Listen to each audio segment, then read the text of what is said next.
नमस्कार। भारतीय किसान बीच बाजार में बिना किसी सहारे के खड़ा कर दिया गया है। मजे की बात यह है कि कृषि जैसे संवेदनशील क्षेत्र, जिस पर देश की लगभग आधे से ज्यादा आबादी अपनी रोजी रोटी और गुजर बसर के लिए निर्भर है, सरकार ने उसके सर से अपना हाथ खींच लिया है और उसे बाजार के बड़े गिद्धों के आगे नोचने के लिए खुलेआम छोड़ दिया गया है। भारत में कृषि और किसान की स्थिति से कौन वाकिफ नहीं होगा। औसतन एक किसान पूरे वर्ष की हाड़ तोड़ मेहनत के बाद बस गुजर बसर के लायक ही जोड़ पाता है। यहाँ मैं कृषि माफियाओं की बात बिल्कुल नहीं कर रही हूँ जिनके लिए ये बिल लाया गया है, बल्कि उन करोड़ों मेहनतकश किसानों की बात हो रही है जिनका खून इस बिल के माध्यम से चूसा जा रहा है। इसे ऐसे समझते हैं, हमारे देश में खेती पूरी तरह मानसून पर निर्भर है। मानसून का मिजाज डगमगाते ही किसान की स्थिति भी डगमगाने लगती है।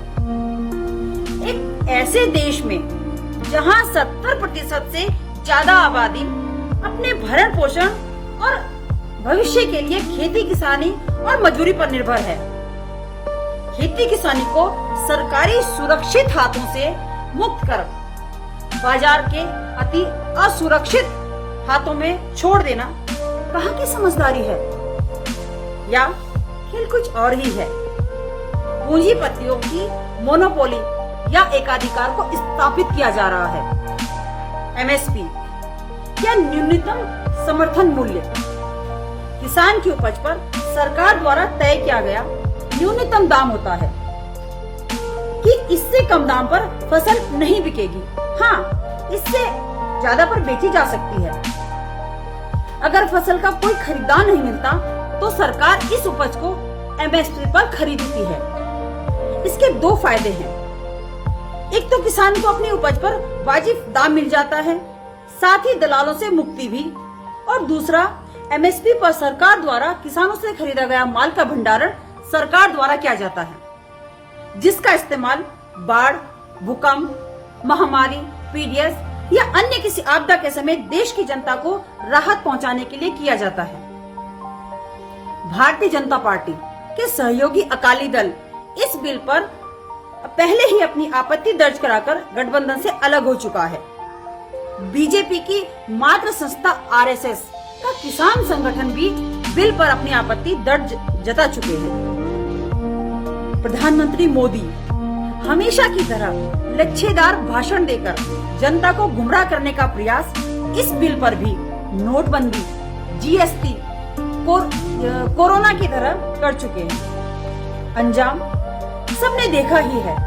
सिवाय असफलता और बदहाली के जनता को अभी तक वो कुछ नहीं दे पाए हैं।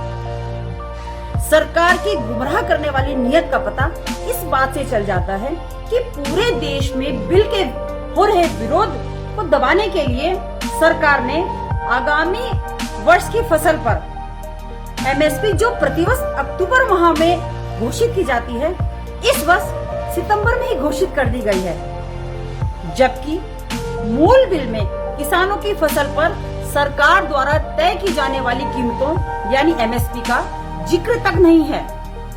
ये दिन दहाड़े चोरी करने जैसा है। संसद में बिल पर चर्चा, डिवीजन एवं मतदान न कराना लोकतंत्र के अपहरण के समान है। हमारे देश की लोकतांत्रिक परंपरा में इसका कोई उदाहरण नहीं मिलता है। सरकार देश को पूंजीपतियों के हवाले कर अपना पल्ला झाड़कर निकलने के मूड में है। बीएसएनएल, रेलवे, सेल, एयर इंडिया आदि के बाद अगला नंबर बिकने की फहरिस्त में भारतीय किसान हमारे अन्नदाता का जुड़ चुका है। बहुत बहुत धन्यवाद।